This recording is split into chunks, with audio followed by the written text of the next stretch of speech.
I've always loved camping. There's something about the stillness of nature that brings a sense of peace. No buzzing phones, no blaring car horns, just the rustle of leaves and the crackle of a campfire.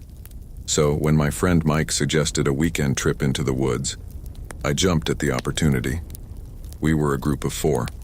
Mike, his girlfriend Lily, my girlfriend Sarah, and me. The perfect getaway, or so we thought. We drove a few hours to a national park, far from civilization with only the tall trees and wildlife to keep us company.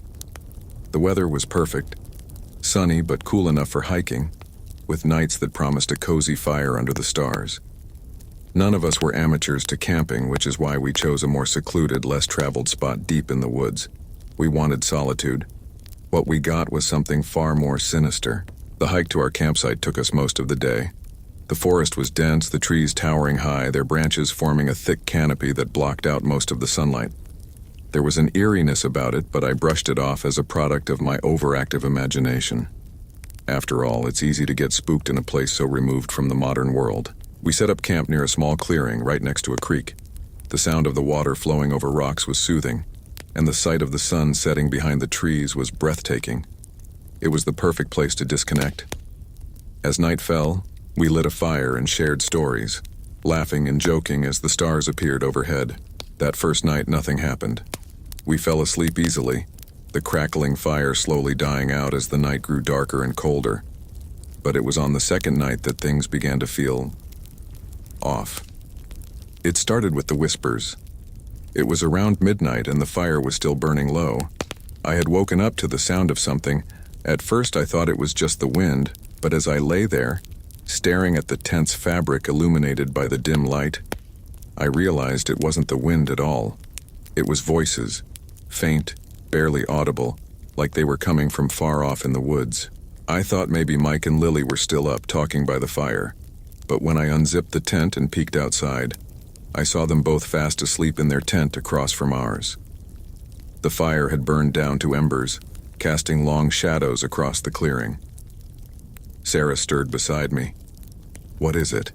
she mumbled, still half asleep. "Nothing," I whispered, though I wasn't convinced myself. Probably just the wind. But deep down, I knew it wasn't. The voices continued, growing slightly louder, though I couldn't make out any words. They seemed to be coming from deeper in the woods beyond the creek. I wanted to wake Mike and tell him, but I didn't want to seem paranoid. It's amazing how we dismiss things that feel unnatural when we're trying to stay rational. I forced myself to go back to sleep. The next day I mentioned the noises to Mike. He shrugged it off, blaming it on wildlife. "Could be a deer or something," he said, tossing a piece of firewood into the pile. "You know how sound travels weird out here." I wanted to believe him, but the rest of the day I couldn't shake the uneasy feeling that had settled in the pit of my stomach. The woods felt different now. What had once seemed serene now felt oppressive, like the trees were watching us, waiting for something. That night the whispers returned. This time they were closer. I lay in the tent, heart pounding, as the voices swirled around the campsite. They were still indistinct, like murmurs on the edge of hearing, but they were undeniably there. I wasn't imagining it. Sarah was awake too, her wide eyes reflecting the dim light of the moon through the tent flap. "Do you hear that?" she whispered. I nodded, my throat dry. We lay there listening as the whispers circled the camp. They seemed to be moving, coming from one direction and then another, as if something, or someone, was walking around our tents, speaking just loudly enough for us to hear. I couldn't take it anymore. I grabbed the flashlight and unzipped the tent, stepping out into the cold night air. The fire was out, and the only light came from the moon, casting an eerie glow over the clearing. I swept the flashlight around the camp, but there was nothing. No sign of anyone or anything that could be making those sounds. Mike's tent rustled, and he emerged, rubbing his eyes. "What's going on?" he asked groggily. "The voices," I whispered, shining the light towards the woods. "Do you hear them?" He paused, listening. For a moment, there was nothing but the sound of the creek and the rustling of leaves in the breeze. Then the whispers returned, soft, insistent, and too close for comfort. "Jesus," Mike muttered, grabbing his own flashlight. What the hell is that? We spent the next hour searching the perimeter of the camp but found nothing. No footprints, no animals. Nothing that could explain the voices. Eventually, we returned to the tents, but none of us slept much that night. The next morning, we were all on edge. Even Lily, who was usually the most laid back of the group, seemed unnerved. We debated whether we should cut the trip short, but Mike convinced us to stay one more night. "We've come all this way," he argued. "It's probably just some weird acoustics or something." Reluctantly, we agreed. But by the time the sun set, I was regretting that decision. The third night was worse. The whispers started earlier, before we even had a chance to settle into our tents. This time, they were louder, and there was a new element to them. A strange, rhythmic sound like footsteps crunching through the underbrush. They circled the camp again, closer and closer, until it felt like whoever, or whatever, was making them was just outside the ring of trees that surrounded our campsite. We huddled by the fire, flashlights in hand, but no matter where we pointed the beams, we saw nothing. The forest was empty, or at least it appeared to be. Then, the footsteps stopped. The whispers, however, grew louder. They were all around us now, coming from every direction at once, rising and falling in an incomprehensible cadence. It felt like the forest itself was speaking, but the words, if they were even words, were foreign, guttural, like nothing I'd ever heard before. "I can't do this," Sarah said, her voice shaking. "We need to leave, now." Mike was about to argue, but then we heard something that silenced us all. A loud crack, like a tree branch snapping in half. It came from the woods, just beyond the firelight. We all froze, staring into the darkness. For a moment, there was only silence. Then something stepped out of the trees. It wasn't human. It stood at the edge of the clearing, just beyond the light of the fire, its form shadowy and indistinct. It was tall, impossibly tall, its limbs too long and thin. Its eyes, or what I assumed were its eyes, glowed faintly in the darkness, reflecting the dying embers of our fire. No one moved. No one breathed. The whispers surged, louder and more frantic, as if they were coming from the creature itself. It took a step forward, and the fire suddenly flared, casting long, twisted shadows across the clearing. That was enough for me. "Run!" I shouted, grabbing Sarah's hand and pulling her towards the path that led back to the car. Mike and Lily followed close behind, their footsteps pounding the ground in time with the frantic beating of my heart. We didn't stop running until we reached the car, our lungs burning, our bodies drenched in sweat. We piled in, and Mike gunned the engine, speeding down the dirt road as fast as he could. The whispers followed us, fading only as the trees thinned and we broke through the edge of the forest. None of us spoke the whole ride home. There was nothing to say. To this day, I don't know what we saw out there or what those whispers were, but I do know one thing. I'm never going camping again, not in those woods, not anywhere, because something is out there, and it's waiting.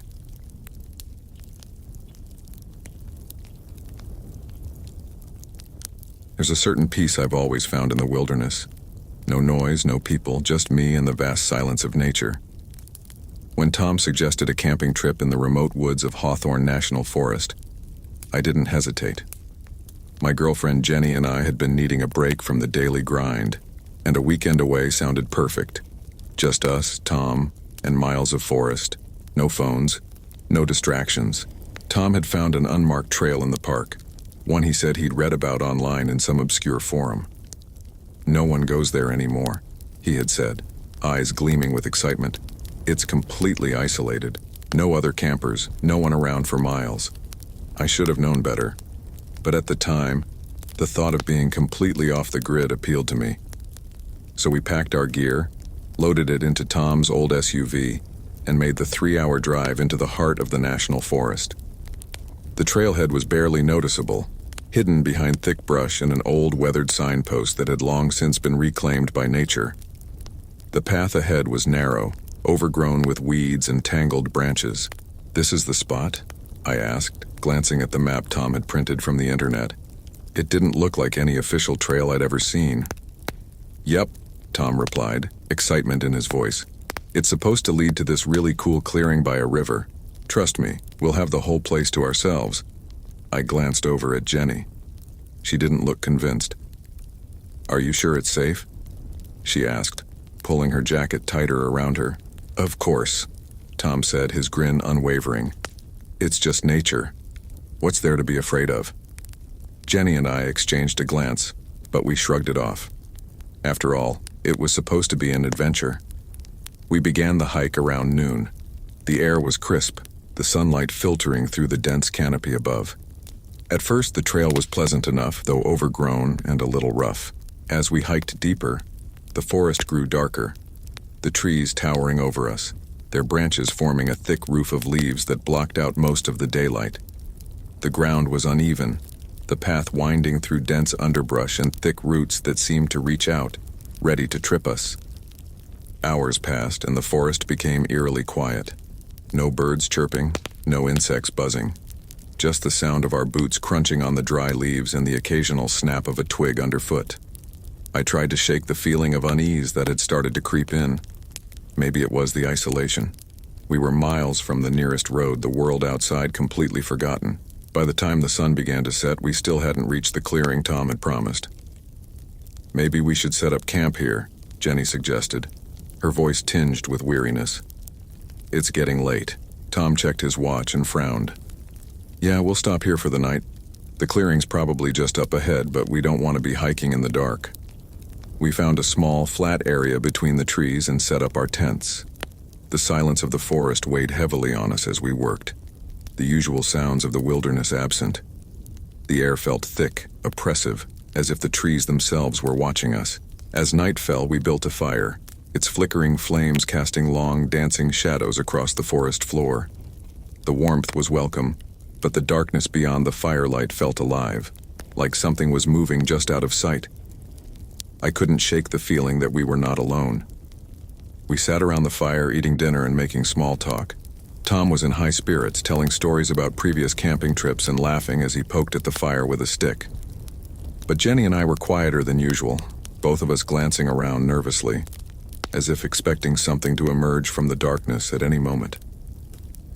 It wasn't long before the tension grew unbearable. "Do you hear that?" Jenny asked suddenly, her voice barely above a whisper. I froze, listening intently. At first I heard nothing, just the crackle of the fire and the rustling of the leaves in the gentle breeze. But then, faintly, I heard it too. A soft, rhythmic sound, like the distant beating of drums. It was so faint, I thought it might be my imagination. "What is that?" I asked, my voice low. Tom shrugged. "Probably just the wind in the trees. Relax, man. We're in the middle of nowhere. Nothing out here but squirrels and deer." But I wasn't convinced. The sound didn't feel natural, it felt deliberate. We stayed up for a while longer, but the atmosphere around the campfire was growing more tense by the minute. I kept hearing those faint, distant drums, and Jenny's unease was palpable. By the time we finally decided to call it a night, I was on edge, my nerves raw. I lay in the tent staring up at the ceiling, trying to calm my racing mind.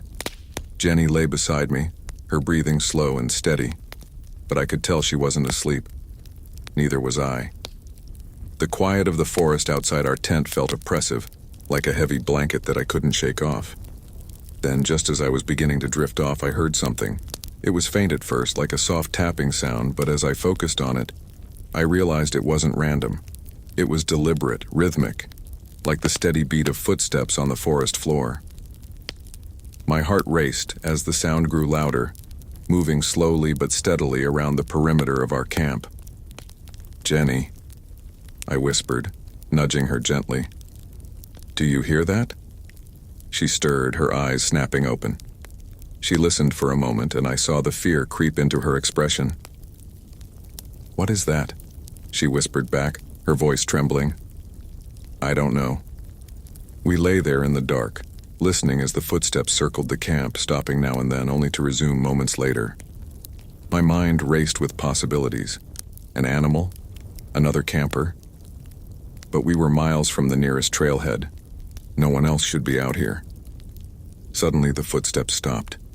Right outside our tent, I held my breath, my heart pounding in my chest. The seconds dragged on in agonizing silence. Then, without warning, the tent zipper slowly began to move. I sat up, reaching for the flashlight, but by the time I flicked it on and pointed it at the tent flap, there was nothing. The zipper was closed, the forest outside still and silent. "What the hell?" I muttered, unzipping the tent and stepping outside. The fire had died down to glowing embers, casting a dim orange light across the clearing. I swept the flashlight across the perimeter of the camp, but there was nothing. No tracks, no animals, just the dense wall of trees surrounding us. Tom emerged from his tent, rubbing his eyes. "What's going on?" he asked groggily. "I heard something," I said, still scanning the forest. "Footsteps. Something was outside our tent." Tom frowned, glancing around. "I don't see anything. Probably just your imagination. You're jumpy." But Jenny and I knew it wasn't just our imagination. Something was out there, watching us. I could feel it. The next morning, we packed up and continued along the trail, though none of us spoke much about what had happened the night before.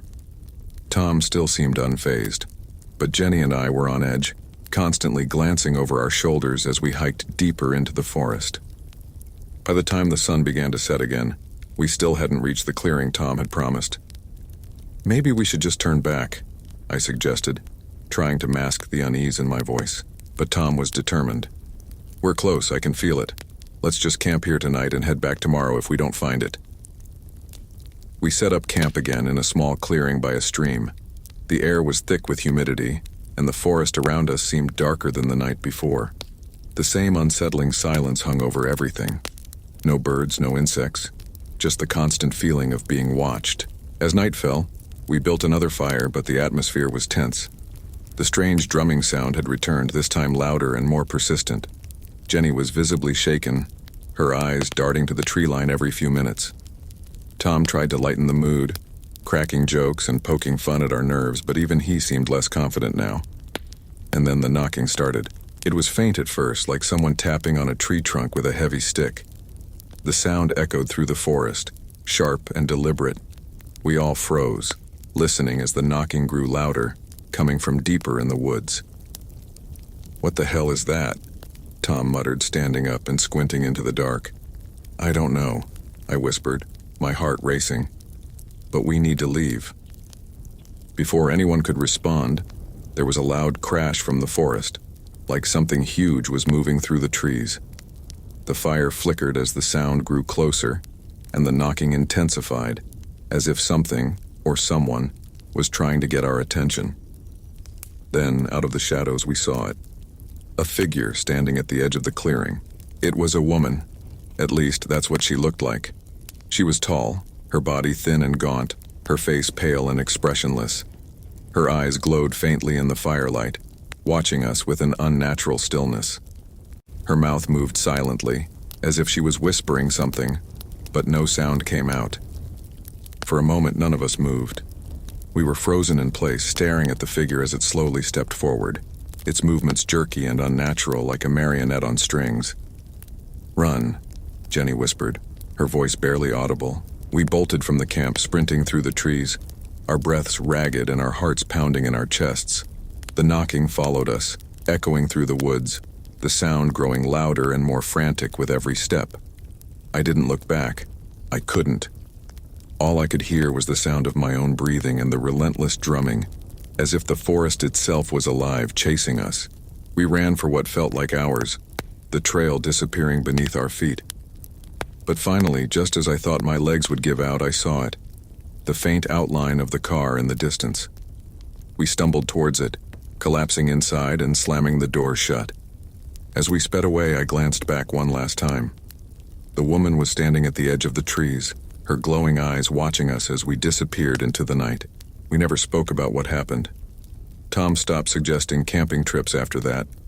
Jenny and I stayed away from the woods, but sometimes late at night, I hear the faint sound of drums in the distance. And I know, somewhere out there, she's still waiting. The story is now expanded with deeper descriptions of the characters' emotions and the eerie atmosphere, providing a slower, more intense build-up to the final moments. Would you like to adjust or add anything else to it? I've always been the type to seek solitude. The quiet calm of nature, far from the distractions and noise of daily life, was my escape. So when my friend Mark suggested a camping trip deep in Black Pine National Park, I didn't hesitate. I had been stressed from work, and the idea of disappearing into the wilderness for a week sounded perfect. We were supposed to be a group of 4. Mark's 2 friends from college had initially agreed to join us, but they both canceled last minute, one because of work, the other for personal reasons. Mark still wanted to go, and truthfully, I didn't mind. Fewer people meant more peace and quiet, and that's exactly what I was looking for. Our destination was a remote area of the park, one that hadn't seen much foot traffic in years, according to the rangers. The trail wasn't maintained, the campsites were unofficial, and there was no cell service once you got past the first few miles. It was exactly what we were after. Untouched, wild, and completely isolated, the drive up was uneventful. As we ascended into the mountains, the landscape grew wilder, the dense trees lining the narrow roads, their branches bending low as if to block our path. The sun was bright, the air was crisp, and Mark and I chatted casually about our plans for the week. We reached the trailhead by noon. It wasn't much to look at, just a small dirt clearing where we parked the Jeep surrounded by thick woods. The entrance to the trail was overgrown, with tall grass and thorny bushes partially obscuring the path. A wooden signpost, faded and weather-beaten, stood crookedly to one side, barely legible. "This is it," Mark said, sounding excited as he swung his backpack over his shoulder. "Not another soul for miles." I smiled, adjusting my gear. Just the way I like it. The first day was perfect. We hiked for hours, winding our way through the dense forest, the sound of our footsteps muffled by the soft bed of pine needles that covered the ground. The canopy overhead was thick, allowing only slivers of sunlight to penetrate, casting dappled shadows across the trail. The air was cool, with a faint earthy smell of damp soil and fallen leaves. It felt good to be out here, away from the world. By late afternoon, we reached a small clearing by a stream and decided to make camp. The spot was perfect, open enough for sunlight to filter through, but surrounded by towering pines that made us feel completely cut off from civilization. The gentle sound of water rushing over rocks added to the peaceful atmosphere. We set up our tents, gathered firewood, and by dusk we were sitting around a small fire, enjoying the warmth as the temperature began to drop. The sky above us had turned a deep shade of indigo, and the first stars were starting to appear. Mark was telling a story about one of his previous camping trips, but I wasn't really listening. Something about the forest around us had me on edge, though I couldn't quite put my finger on why. The stillness was unnerving. It wasn't just quiet, it was too quiet. The usual sounds of nature, like birds chirping or insects buzzing, were conspicuously absent. It felt as though the forest itself was holding its breath. "Hey, did you hear that?" I asked, interrupting Mark mid-sentence. He paused, frowning. "Hear what?" I strained my ears, trying to catch the faint sound I had heard just a moment ago. A soft, high-pitched noise like a distant voice carried on the wind. But now there was nothing. Just the crackling of the fire and the gentle babble of the stream. "Never mind," I muttered, shaking my head. Must have been the wind. Mark chuckled and went back to his story, but I couldn't shake the feeling that something was off. I kept glancing at the trees, watching the shadows dance in the flickering firelight. They seemed to move in ways they shouldn't have, like something was lurking just beyond the reach of the light. Eventually, we turned in for the night. Mark fell asleep almost immediately, but I lay awake in my tent, staring up at the dark canvas above me. My mind was racing, replaying that faint sound over and over again. It had almost sounded like a whisper. A chill ran down my spine, and I pulled my sleeping bag tighter around me. It was probably just my imagination, I told myself. The isolation, the eerie silence, it was playing tricks on my mind. Still, I couldn't shake the feeling that we weren't alone out here. Sometime in the middle of the night, I woke up to a sound. It was faint at first, just a soft rustling outside my tent. I lay still, listening intently, my heart pounding in my chest.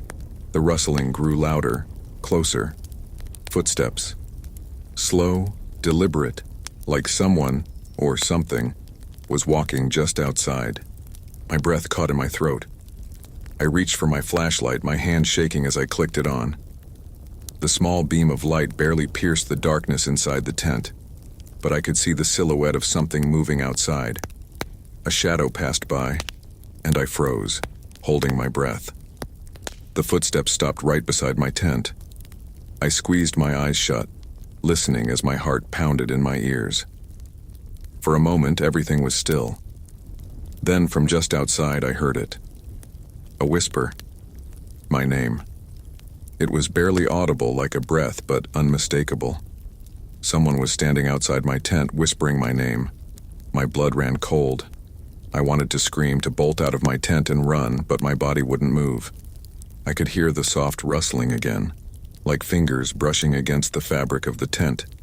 Whoever, or whatever, was out there. They were right next to me. After what felt like an eternity, the footsteps started again, moving away from my tent, slow and deliberate, until they faded into the distance.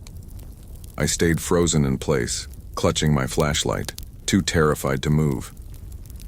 The rest of the night passed in a blur of restless half-sleep, every rustle of leaves or gust of wind making me jump. When the first light of dawn finally broke through the trees, I crawled out of my tent, exhausted and on edge. Mark was already up making coffee by the fire. He looked up as I approached, giving me a grin. "Sleep well?" I shook my head, rubbing my eyes. I think someone was walking around the camp last night. I heard footsteps and I hesitated, unsure if I should mention the whisper. It sounded like someone was outside my tent. Mark frowned, his expression serious for a moment before breaking into a chuckle. "Come on, man. It was probably just an animal, maybe a deer or something." I didn't respond. Something about the way those footsteps had moved, and it wasn't an animal, I was sure of it, but I didn't press the issue. We packed up camp and continued our hike, heading deeper into the forest. The further we went, the more the unease in my chest grew. The trees seemed taller here, their trunks gnarled and twisted, their branches reaching out like skeletal fingers. The trail had all but disappeared, overgrown with weeds and moss, and the air felt heavy, like the forest was closing in around us. By mid-afternoon, we reached the lake that Mark had been so eager to see.